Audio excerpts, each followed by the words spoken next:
It's not wrong to be concerned with the problem of evil, or even to question why God would allow evil, pain, and suffering. In fact, the very fact that it concerns us shows that we have inherent moral values that correlate with the biblical idea that we're made in the image of God. But if there is no God, and we're all just accidental products of evolution, just highly evolved animals, then there really can be no such thing as evil. Likewise, no pain and suffering can be considered unjust.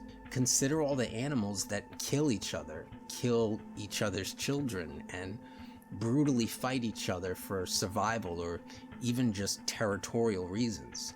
This is all just considered part of the circle of life, or survival of the fittest, when many animals, or even hundreds or thousands, are wiped out from a natural disaster, when they're afflicted with disease or suffering of some sort. Is this considered unjust or evil, or just part of natural processes? If it's considered unjust, then why or how?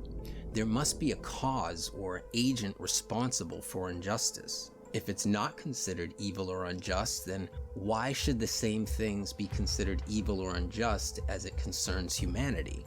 What separates humanity from all other animals besides our advanced intellect? Why do we feel special as human beings, and that when we have negative experiences, we consider these to be unjust or even wrong?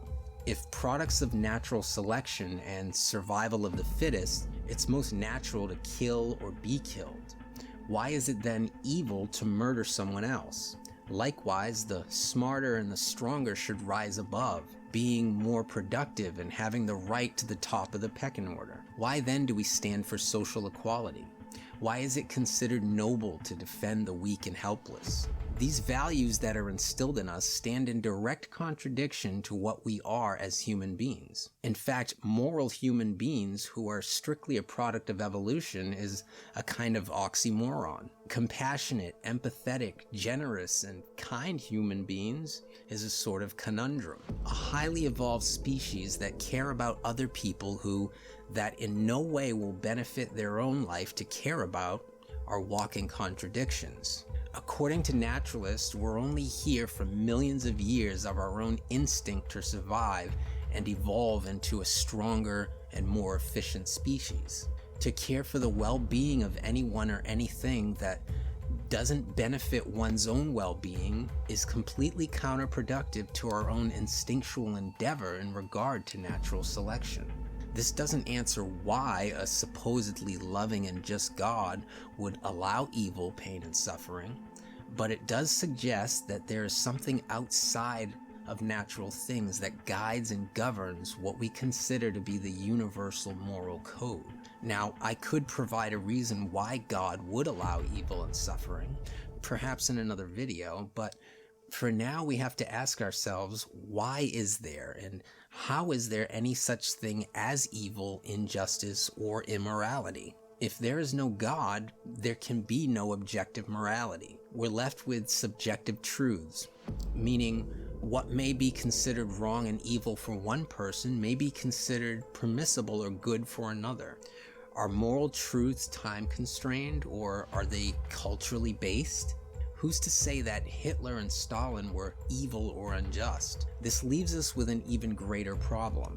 If there is no God, we're left with moral relativism. There is no way one can claim that there's an absolute right or wrong, or good or evil. What's wrong and immoral or evil for you can be good and right for someone else. And who are you to criticize their subjective truth? But the fact that most of us would agree that there is objective moral truths, things like murder, rape, injustice, are wrong no matter where you are, no matter who you are, or what time you live in.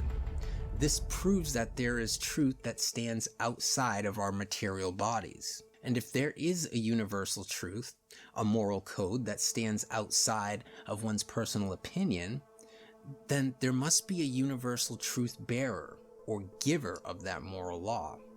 Until next time. This is the way.